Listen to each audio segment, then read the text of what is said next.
રાજકોટમાં મહાનગરપાલિકાની કામગીરી સામે અનોખો વિરોધ થયો। પાણી કનેક્શન કાપવા ગયેલી ટીમ સામે વિરોધ કર્યો। કનેક્શન કાપવા માટે ખોદેલા ખાડામાં વૃદ્ધ સૂઈ ગયા। ભગતસિંહ ગાર્ડન પાસે જર્જરિત મકાનમાં કનેક્શન કાપવા માટે ટીમ ગઈ હતી। ભારે વિરોધ બાદ રાજકોટ મહાનગરપાલિકાની કચેરીએ ટોળું પહોંચ્યું।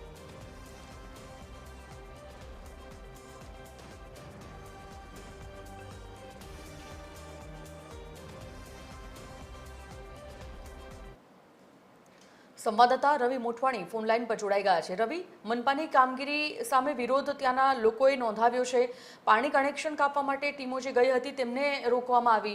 શું છે આખો મામલો? આ જી સંજીવની, જરૂરથી જણાવી દઉં, રાજકોટમાં જે આવાસ યોજના હોય છે એ કેટલાક મકાનો જર્જરિત થયા છે અને હવે ચોમાસું જ્યારે નજીક આવી રહ્યું છે ત્યારે આ મકાનોમાં કોઈ અકસ્માત ન સર્જાય તે મામલે મહાનગરપાલિકા દ્વારા જે આવાસ યોજનાઓ છે તેને નોટિસો આપવામાં આવી છે અને તેને મકાન રિનોવેશન કરવાની સૂચના પણ આપવામાં આવી છે। પરંતુ કેટલાક આસામીઓ છે તે મકાન રિનોવેશન કરાવતા નથી, ત્યારે ક્યાંક કેટલી વખત અકસ્માત પણ થતા હોય છે, કેટલાકના જીવ પણ જતા હોય છે। ત્યારે મકાન ન ખાલી કરવાની આજે મહાનગરપાલિકાની ટીમ છે ભગતસિંહ ગાર્ડન નજીક હાઉસિંગના જે મકાન છે ત્યાં પહોંચી હતી અને નળ અને વીજ કનેક્શન કાપવાની શરૂઆત કરી હતી, પરંતુ ત્યાં જ મોટી સંખ્યામાં ત્યાંના સ્થાનિક લોકો ભેગા થઈ ગયા અને આ બાબતનો વિરોધ કર્યો હતો અને તે મામલે મહાનગરપાલિકાના અધિકારીઓ પાસે રજૂઆત કરવા પણ પહોંચી ગયા છે। જી સંજીવની, ધન્યવાદ રવિ આ સમગ્ર જાણકારી માટે।